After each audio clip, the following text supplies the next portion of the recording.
All right, so now we're going to talk about rewriting a narrative using more descriptive details. So once we have our story down, how can we go back and pull more into that story and rewrite it to make it very descriptive? Okay, so remember that we're going to basically lift or elevate what we have created into now creating something that one is just wowing away your teachers and anyone who is evaluating. So great authors are constantly finding new ways to engage their readers. So there's four things I want you to think about. One is wow words. Okay, using clever words rather than simple words adds interest and detail to your story that isn't boring. So you're going to use your words like when we were talking about the setting and we said that you needed to be descriptive.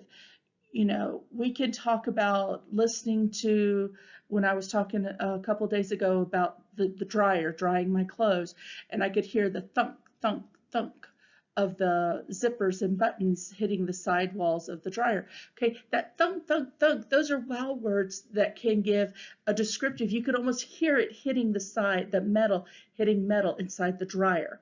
Okay, but wow words can also be words that are intriguing, that can elevate your story and make people think like, ooh, I wonder what that means.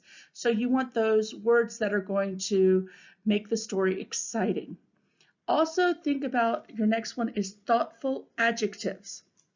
Okay, using more descriptive adjectives to help the reader make a movie of the story in your mind. So especially when you're talking about, let's say, colors. You know, it was a couple days ago when I was describing what it looked like the trees outside my window. So instead of just saying the green leaves, you know, I could have been more descriptive with those leaves. And I could have said that, you know, the leaves from their shades from emerald to spring green as they blew through the wind, changing shades. You know, it's giving that description that is creating that movie in your head. So you can almost visualize those leaves turning in the wind and shimmering almost between the shades of green. Okay. Your third way of lifting your story is to show, not tell.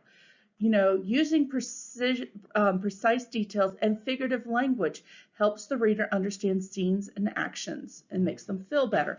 We recently went over idioms. You know, one of the reasons we have idioms and other figurative languages is to find more colorful ways of telling a story.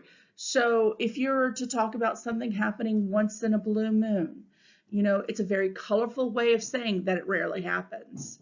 So using that show language, not the tell language, being able to describe, it all goes back to that descriptive details. Okay, and as such, the fourth thing to remember is your five senses. Okay, being able to describe those sights, sounds, taste, smells, touch, and feels. Okay, they help the reader experience your story. Okay, what if I asked you to describe the very first time you ever tasted Sprite or a piece of candy? You can almost close your eyes and think about your favorite food to eat, and you can almost feel it in your mouth even though it's not really there. How would you describe it?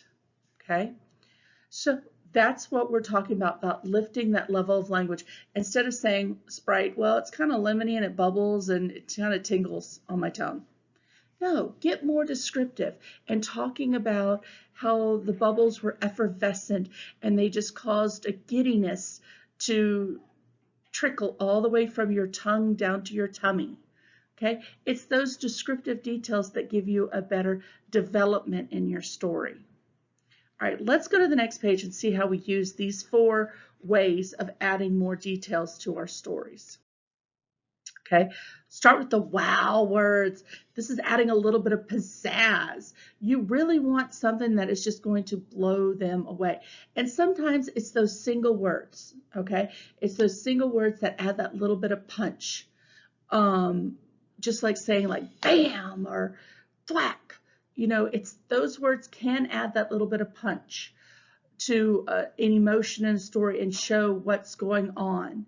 Okay, but it doesn't always have to be just the single words. It can be words that make people think. When we talked a couple of days ago about this murky swamp, okay, if we could have added a little bit more detail to that, we could have said, you know, just the creepy swamp that just oozed with a charm and appeal. Okay, that word oozed, even though it's a simple word, you could almost feel it drawing out on your tongue as the reader is reading the story. So think about those words that really connect and make the reader sit there and draw their words out or think about how something sounds or creates part of that movie in their head. Okay, now dead words versus wow words. Okay, this is important. Some of these words we use over and over and over, especially when we're talking about adding dialogue. You know, Peter said, she said, he said. Oh my goodness, let's find a different way to say the word said. Said is a dead word, okay? But think of a wow word. Peter exclaimed, or she whispered, or any of those words that can evoke the way the emotion is coming out. That's a wow word. Here's a list of dead words and some words you can replace them with. If you wanted to say something is good, you know, you could say excellent or marvelous or splendid or exceptional, okay? But what if you're mad at someone, don't just say, well, I got mad at him, so I didn't do it. I got frustrated, furious, enraged, okay? So we've also got words that we can exchange for got or get, you received or obtained. And then ran, you could scamper or dash. All right, so think about ways of changing out old simple words for new and exciting words. All right, let's see what else we can do to help our writing. All right, now it's time for you to practice. I want you to rewrite these 4 sentences, finding a different way to say the dead words. So my friends and I had fun at the fair. I bet you didn't just have fun. There might have been a different way to say that. I love pizza because it is good.